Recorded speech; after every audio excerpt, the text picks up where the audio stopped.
The Culture Club is brought to you by Pepsi, That's What I Like, and Valley of the Leti, where we celebrate our culture every day. Half a day, and welcome to another special edition of Culture Club. And in this one, we pay tribute to the late CHamoru chanter, Jeremy Cepeda. Hafaday, inanu si Jeremy Cepeda. From a very young age, I've always been interested in CHamoru language, and I was raised primarily with my mother's side, my maternal side, and my family, but most especially my grandparents there, and most especially my grandmother was the one that would sit me down in her lap when we're doing the family novena, and she would point the words out to me and have me read aloud along with the tetsa and the rest of the family. It wasn't until I was about 13 years old, I would say, and my grandmother had her first stroke, and she was lamenting to me one day that she's sad that none of her grandchildren speak CHamoru. And so I was like, Grandma, I can learn CHamoru, you know? And so from that moment on is when I started taking the CHamoru learning seriously.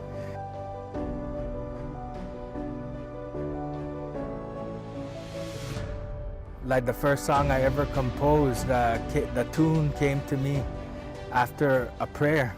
There were tunes I was playing around with, but nothing quite definitive enough that, you know, I liked. And so it wasn't until I prayed about it. That's when, you know, imagine, if you will, right? Some big vibration and sound above my head, and then all of a sudden it met up and the tune went in my head, and then that's the tune that came out. From things like that, I like to think that that's divine inspiration, you know?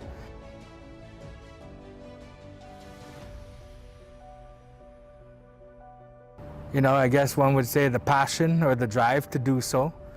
And inclusive of the passion and the drive, you have to have your reasons why you want to do it, right? That's what drives what is the drive, right? What is the passion? What moves you to do it? Why are you doing it?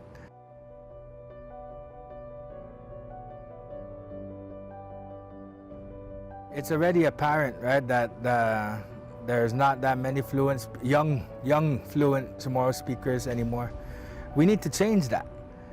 And you know, and one of the ways I think we can do that is to look at our language not as some historical document that we put on a shelf or something that we just put on ourselves like that. We need to make it a living language, right? So historical stuff and everything, but also have room to learn the language well enough so we can innovate and create. And to the Manamko, to them, I've heard some of them say that what's the excuse? There's no excuse anymore, because we today we're not punished or ridiculed or made to pay a fine like they were growing up.